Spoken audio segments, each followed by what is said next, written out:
కేంద్ర ప్రభుత్వం అధికారంలో ఉన్న రాష్ట్రాల్లో కూడా ఇంత పెద్ద మొత్తంలో ఆ పేదవాడి స్వప్నాన్ని నెరవేర్చడానికి ఇంత పెద్ద ఎత్తులో ఏ కుటుంబానికి ఇవ్వటంలా 5 లక్షల రూపాయలు 5 లక్షల రూపాయలు అది గ్రామీణ ప్రాంతంలో కానీ ఇప్పుడు కట్టబోయే పట్టణ ప్రాంతాల్లో కానీ 5 లక్షల రూపాయలు ఆ పేదవాడికి ఉచితంగా వారు కట్టిన ఇంటి లెవెల్ని బట్టి ఇప్పటి వరకు ఇచ్చాం.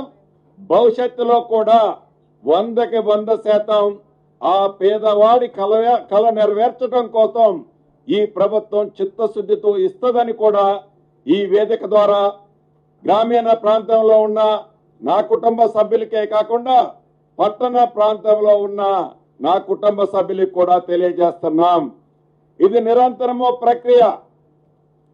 ఇవాళ ఏదో 1 లక్ష రూపాయలకి ఏదో అడావుడిగా 1 లక్ష ఇళ్లకి అడావుడిగా మేమేదో కార్యక్రమాన్ని చేపట్టలే.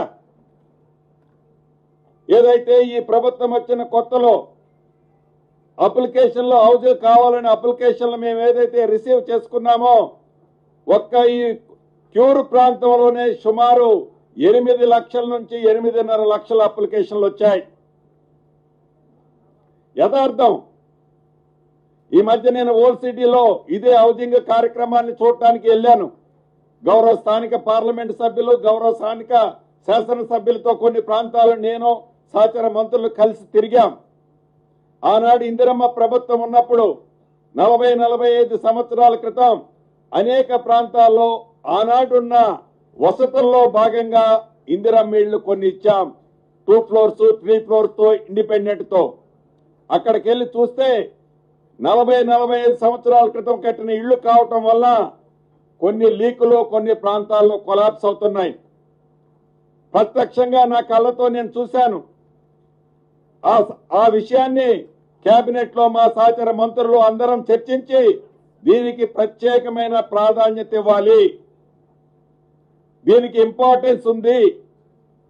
మనిషి ఆహారం తీసుకోవటం ఎంత ఇంపార్టెంటో మనిషి నివసించడానికి 5 స్టార్ ఫెసిలిటీస్ ఇవ్వలేకపోవచ్చు. ఆనాటి నాయకులు చెప్పినట్లు ఆనాటి పెద్దలు చెప్పినట్లు మేము 60 mm స్క్రీన్ మీద బొమ్మలు చూపించాం. మాటలు చెప్పి తప్పించుకోం, చేతలతో చేసి చూపిస్తాం అనేది ప్రత్యేకంగా నేను చెప్పదలుచుకున్నాను. ప్రధానంగా ఈ సిటీకి సంబంధించి ఇప్పుడు ఏవైతే ఫస్ట్ ఫేజ్ లో పైలట్ కింద ఒక 16 కాన్స్టిట్యుయెన్సీస్ ని ల్యాండ్స్ ఏవైతే ఇమీడియట్లీగా అవైలబిలిటీ ఉన్నాయో ఈ అవైలబిలిటీ ఉన్న ల్యాండ్స్ లో ఆ నియోజకవర్గానికి సంబంధించిన శాసనసభ్యులు ఎవరైతే ఇక్కడికి వచ్చిన వాళ్ళు కానీ రాని వారు కానీ వారు ఏ పార్టీ వారైనా ప్రజలకి మంచి చేసే దాంట్లో పేదవాడి కల నెరవేర్చే దాంట్లో స్థానిక శాసనసభ్యుడితో సంప్రదించి స్థానిక ప్రజాప్రతినిధులతో సంప్రదించి మా సహచర మంత్రివర్యులు ఇన్ఛార్జి మంత్రివర్యులు వారు టైం టు టైం వారితో రేపోలో ఉండి ఏవైతే ప్రభుత్వ స్థలాలు ఉన్నాయో అది ఎకరం 300 కోట్లు చేసినా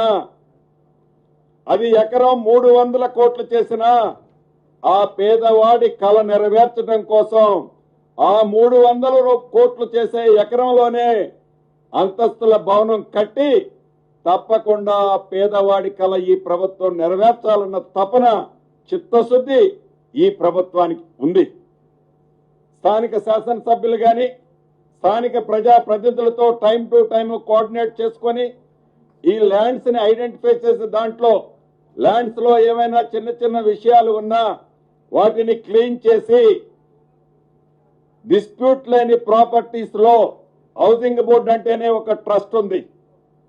ఆ ట్రస్ట్ ని వమ్ము చేయకుండా డిస్ప్యూట్ లేని ప్రాపర్టీస్ లో పేదవాడి కల నెరవేర్చే కార్యక్రమం తను పుట్టి పెరిగి ఏ గడ్డ మీదైతే ఈనాడు ఆ ఏజ్ లో ఉన్నాడో తను తలెత్తుకునే విధంగా అదే గడ్డ ప్రాంతంలో ప్రతి నియోజకవర్గాన్ని ఇందాక చెప్పినట్టు యూనిట్ గా తీసుకొని ఇల్లు ఇస్తామని ఈ వేదిక ద్వారా రాష్ట్ర ప్రభుత్వ పక్షాన, ఇందిరమ్మ ప్రభుత్వ పక్షాన ఈ జిహెచ్ఎంసీ పరిధిలోని క్యూర్ ప్రాంతంలో ఉండే నా నిరుపేద కుటుంబాలకి మరొకసారి తెలియజేస్తున్నాను.